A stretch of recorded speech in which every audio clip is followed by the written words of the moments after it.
The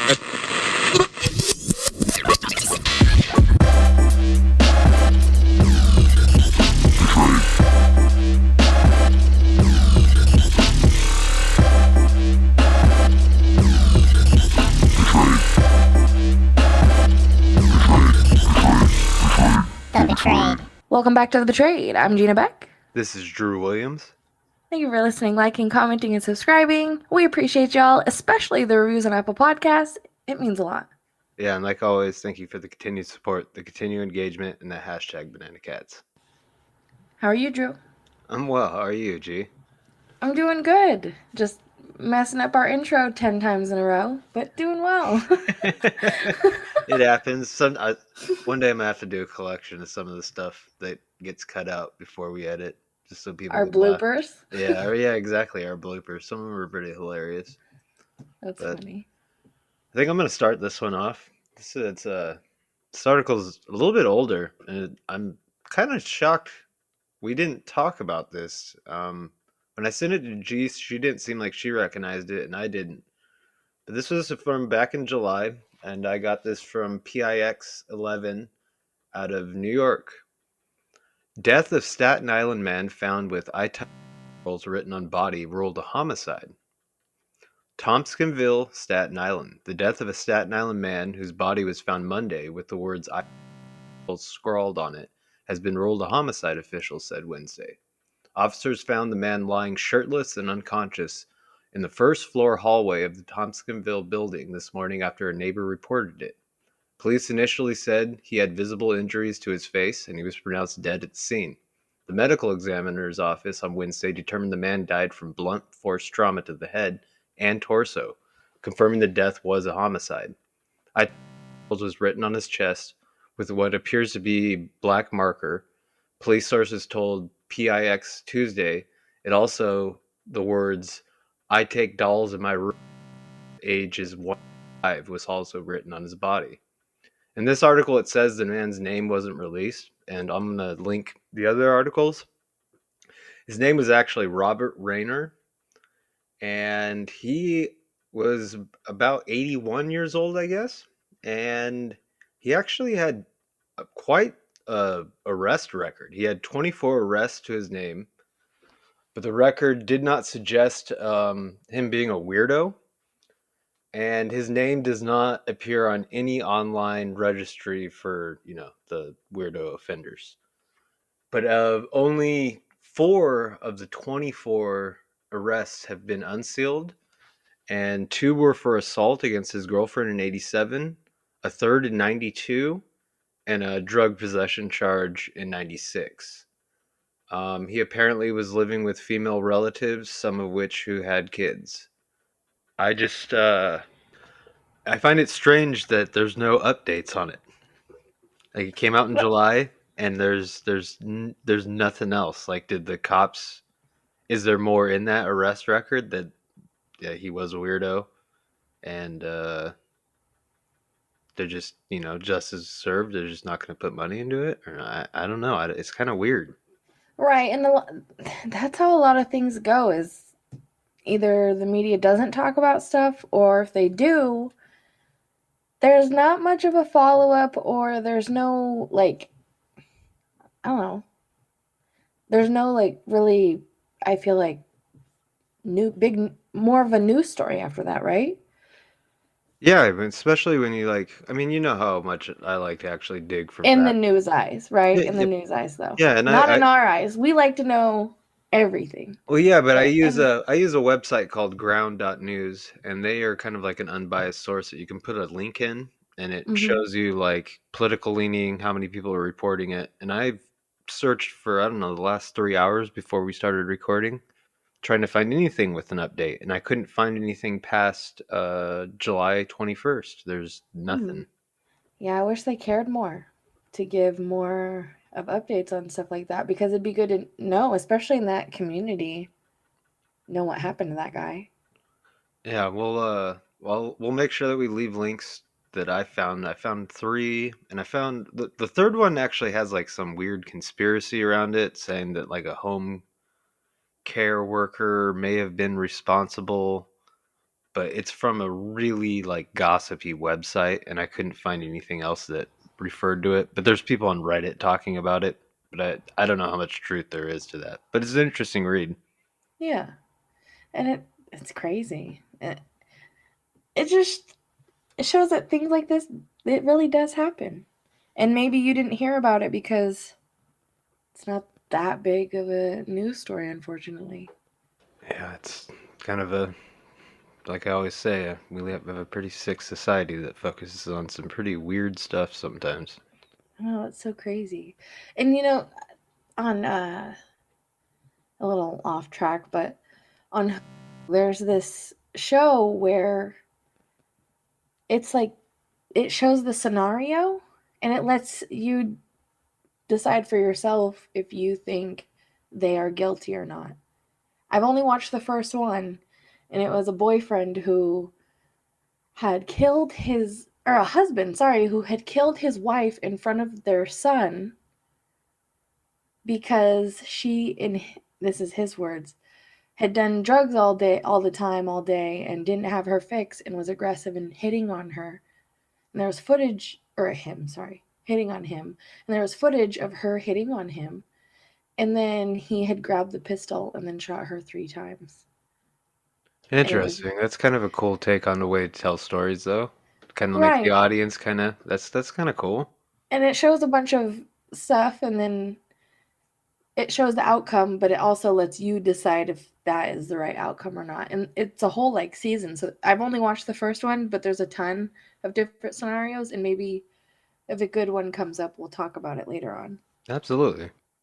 Well, the next thing that I wanted to talk about, this has been I mean, I see this everywhere and I love seeing, stories like this just going everywhere, because sometimes they don't. Just like the story that you had just mentioned, feel like it didn't reach many people and there was no follow up. But I hope we get a follow up on this, especially because so many people are interested in this.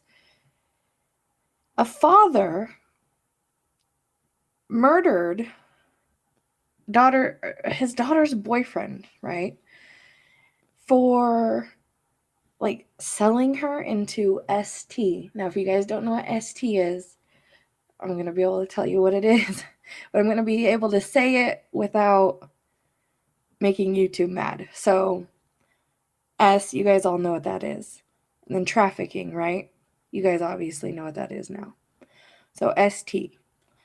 Well, he's in Washington State. This is really why I want to talk about it because I'm in Washington and he's been charged with murder.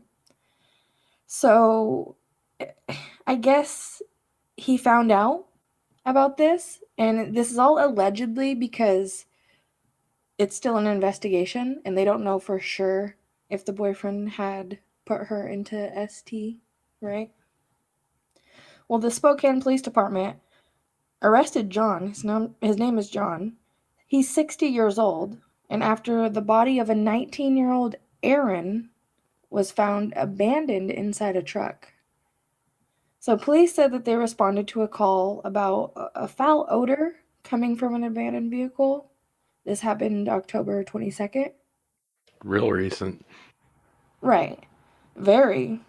Several individuals told police they believed a body of a deceased person was located in the trunk, and police verified humans' remains that were found in the vehicle. Spokane Major Crimes Unit identified the body as Aaron on October 29th.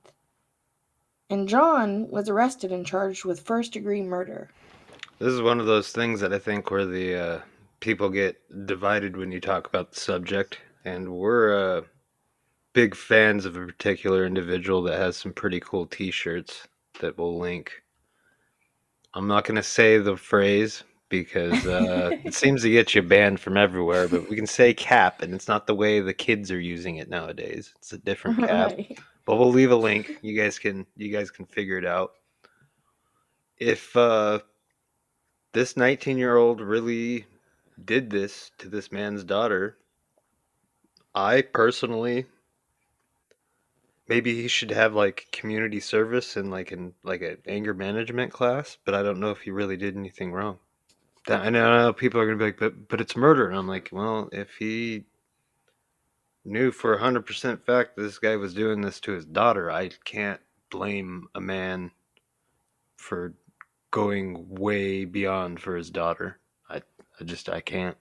Right? I mean, we'll find out because this is a big investigation, and everybody in Washington's talking about it. It's kind of like I don't think people will let this go until they find out what's going to happen. Well, I mean, if it flips the other way, where the kid didn't really deserve it, I mean, that's absolutely tragic. I mean, my sympathy goes out still to all the family members on both sides. I mean, that's tragic to lose anyone, but if he is guilty of that, like I've said many times before, I'm a big fan of the trash being taken out, and sounds like it might have been.